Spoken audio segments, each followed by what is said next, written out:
নমস্কার, আমার নাম ঝর্ণা সরকার। আমি ইউনিভার্সিটি বিটি অ্যান্ড ইভিনিং কলেজের বিএড সেকশনের প্রথম বর্ষের ছাত্রী। আমার রোল নাম্বার 16।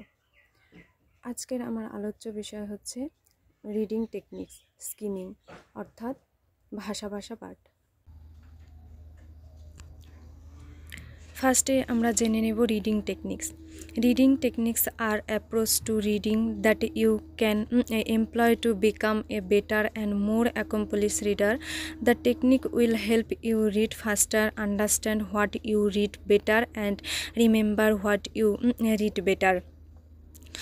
রিডিং টেকনিক্স হলো পড়ার পদ্ধতি যা আরও ভালো এবং আরও দক্ষ পাঠক হতে সাহায্য করে। কৌশলগুলি দ্রুত পড়তে এবং বিষয়বস্তু বুঝতে সাহায্য করে। রিডিং টেকনিক্সের মধ্যেই রয়েছে স্কিমিং অর্থাৎ ভাষা পাঠ।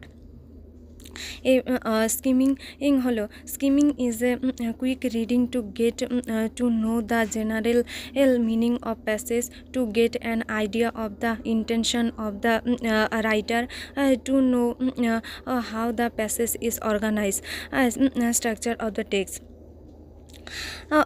ভাষা পাঠ কোনো বিষয়বস্তুর উপর দ্রুততার সঙ্গে চোখ বুলিয়ে তার মূল বক্তব্য ও লেখকের ধারণার সঙ্গে অবহিত হওয়া, অর্থাৎ অতি দ্রুততার সঙ্গে পাঠ্যবস্তুর উপর চোখ বুলিয়ে বিষয়টির মূল বক্তব্য সম্পর্কে ধারণা লাভ করা। এই ধরনের পাঠের ক্ষেত্রে পাঠক প্রয়োজনীয় তথ্যগুলি সংগ্রহ করে নিয়ে অপ্রয়োজনীয় তথ্যগুলি বর্জন করে।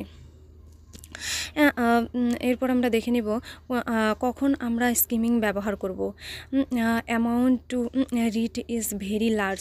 যখন আমাদের অনেক পরিমাণ পড়তে হবে তখন আমরা স্কিমিং ব্যবহার করব। লেস টাইম, যখন আমাদের হাতে খুব সময় কম থাকবে তখন আমরা স্কিমিং ব্যবহার করব। অলরেডি নো দ্য মেটেরিয়ালস, আর যখন আমাদের সেই বিষয়বস্তু সম্পর্কে পূর্ব থেকেই আমাদের ধারণা থাকবে তখন আমরা স্কিমিং ব্যবহার করব। সাধারণ ধারণা অর্জন করতে কিভাবে স্কিমিং রিডিং ব্যবহার করা যায়। প্রথমেই আমরা কোনো পাঠ্যবস্তুর শিরোনাম থেকে আমরা তার মূল ধারণা পেতে পারি, তার ইন্ট্রোডাকশন থেকে আমরা মূল ধারণা পেতে পারি, সাবটাইটেল থেকে আমরা তার মূল ধারণা পেতে পারি, প্যারাগ্রাফ বা অনুচ্ছেদ থেকে আমরা সেই বস্তুর মূল ধারণা পেতে পারি, চ্যাপ্টার হেডিং বা শেষ কথা বা উপসংহার থেকেও আমরা সেই পাঠ্যবস্তুর মূল ধারণা পেতে পারি। এরপর স্কিমিংয়ের কিছু অ্যাডভান্টেজ এবং ডিসঅ্যাডভান্টেজ রয়েছে। প্রথমেই দেখে নেব অ্যাডভান্টেজগুলি। সেভ টাইম, সময় বাঁচায়, মেন আইডিয়া মূল ধারণা পেতে সাহায্য করে, জেনারেল ওভারভিউ সাধারণ একটা ওভারভিউ তৈরি করে, গেট মোর ইন্টারেস্ট আরও পড়ার প্রতি মনোযোগী এবং আগ্রহ বাড়ায়, এবং প্রতি মিনিটে আমরা 1000 ওয়ার্ড পড়তে পারি। এরপরে রয়েছে ডিসঅ্যাডভান্টেজ। আমরা যে মূল ধারণাটা পেয়ে থাকি সেটা পরীক্ষায় পাশ করার মতো যথেষ্ট নয়, এবং আমরা শুধু মূল ধারণাটুকুই পেয়ে থাকি, বিস্তারিত কোনো তথ্য পাই না। এরপর কিছু এক্সাম্পল রয়েছে, যেমন news paper, magazine, business and travel purchase. এরপর রয়েছে উপসংহার।